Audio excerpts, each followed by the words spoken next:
ಇನ್ನು ಕೆರಗೋಡು ಹನುಮಧ್ವಜ ವಿವಾದ ಇನ್ನೂ ಮುಗಿಯುವ ಲಕ್ಷಣಗಳು ಕಾಣ್ತಾ ಇಲ್ಲ. ಕೆರಗೋಡು ಗ್ರಾಮದಲ್ಲಿ ಹೊತ್ತಿದಂತ ಕಿಚ್ಚು ಇಡೀ ರಾಜ್ಯಾದ್ಯಂತ ಹಬ್ಬಿತ್ತು. ಹನುಮಧ್ವಜ ತೆರವುಗೊಳಿಸಿದ್ದನ್ನ ವಿರೋಧಿಸಿ ಇವತ್ತು ಮಂಡ್ಯ ನಗರ ಹಾಗೆ ಕೆರಗೋಡು ಗ್ರಾಮ ಬಂದ್ಗೆ ಹಿಂದೂ ಪರ ಸಂಘಟನೆಗಳು ಕರೆ ನೀಡಿವೆ.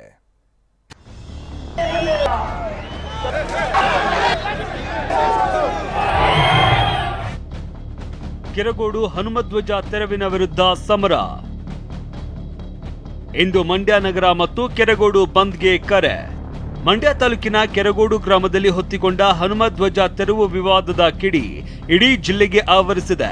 ಹನುಮಧ್ವಜ ತೆರವುಗೊಳಿಸಿದ್ದನ್ನೇ ಖಂಡಿಸಿ ಇವತ್ತು ಮಂಡ್ಯ ನಗರ ಮತ್ತು ಕೆರಗೋಡು ಗ್ರಾಮ ಬಂದ್ಗೆ ಹಿಂದೂ ಸಂಘಟನೆಗಳು ಕರೆ ನೀಡಿವೆ. ಜನವರಿ 28ರಂದು ಕೆರೆಗೋಡು ಗ್ರಾಮ ಅಕ್ಷರಶಃ ರಣಾಂಗಣವಾಗಿತ್ತು. ಕೆರೆಗೋಡು ಗ್ರಾಮದಲ್ಲಿ ಅರ್ಜುನ ಸ್ತಂಭದ ಮೇಲೆ ಇದ್ದ ಹನುಮ ಧ್ವಜವನ್ನ ಇಳಿಸಿ ತ್ರಿವರ್ಣ ಧ್ವಜವನ್ನ ಹಾರಿಸಲಾಗಿತ್ತು. ನೀವು ಪೋಷಕರಾಗಲು ಕಾಯುತ್ತಿದ್ದೀರಾ? ಚಿಂತಿಸದಿರಿ. ಓಯಾಸಿಸ್ ಫರ್ಟಿಲಿಟಿ 90,000 ದಂಪತಿಗಳ ಜೀವನದಲ್ಲಿ ಸಂತೋಷವನ್ನು ತಂದಿದೆ. 7825893601ಗೆ ಕರೆ ಮಾಡಿ. ಅತ್ಯದ್ಭುತ ರಿಯಾಯಿತಿ ಪಡೆಯಿರಿ ಹಾಗೂ ಎಲ್ಲರಿಗೂ ಗುಡ್ ನ್ಯೂಸ್ ಕೊಡಿ. ಇದನ್ನು ವಿರೋಧಿಸಿ ಬೃಹತ್ ಹೋರಾಟ ಕೂಡ ನಡೆಸಲಾಗಿತ್ತು.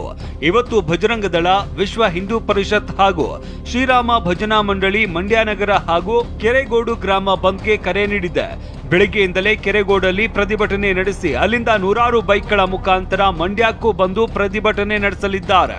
ಮತ್ತೊಂದು ಕಡೆ ಬಂದ್ಗೆ ಬಿಜೆಪಿ ಬಾಹ್ಯ ಬೆಂಬಲ ಸೂಚಿಸಿದ್ರೆ ಜೆಡಿಎಸ್ನವರು ಬಂದ್ನಿಂದ ಅಂತರ ಕಾಯ್ದುಕೊಂಡಿದ್ದಾರೆ. ಕೆರಗೋಡಿನಲ್ಲಿ ಸಂಪೂರ್ಣ ಬಂದ್ ಆಗಬೇಕು. ಅಲ್ಲಿಂದ ಕೆರಗೋಡಿನಿಂದ ಅವರು ನಮ್ಮ ಮಂಡ್ಯ DC ಕಚೇರಿಯವರೆಗೆ ಒಂದು ಬೈಕ್ ರ್ಯಾಲಿಯ ಮುಖಾಂತರ ಬಂದು ಮನವಿಯನ್ನು ಕೊಡಬೇಕು. ಅದರ ಮುಖಾಂತರ ರಾಜ್ಯಪಾಲರಿಗೂ ಮನವಿ ಹೋಗಬೇಕು. ಈಗಾಗಲೇ ಕಾನೂನಾತ್ಮಕವಾಗಿ ಹೋರಾಟವನ್ನು ಶುರು ಮಾಡಿದ್ವಿ. ಬಿಜೆಪಿಯವರು ಜೆಡಿಎಸ್ ಜೊತೆ ಸೇರಿ ಶಕ್ತಿ ಬಂದಿರಬಹುದು, ಆದರೆ ಮಂಡ್ಯ ಜಿಲ್ಲೆಯ ಜನರು ನೆಮ್ಮದಿಯಿಂದ ಇರೋದಕ್ಕೆ ಬಿಡಿ ಅಂತ ಜಿಲ್ಲಾ ಉಸ್ತುವಾರಿ ಸಚಿವ ಚೆಲುವರಾಯಸ್ವಾಮಿ ಹೇಳಿದ್ದಾರೆ.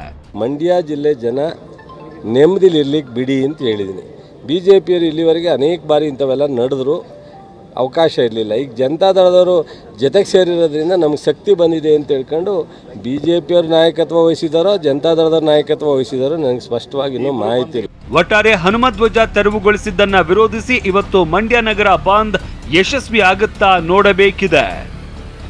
ಪ್ರಶಾಂತ್ ಹುಲಿಕೆರೆ, TV9 ಮಂಡ್ಯ.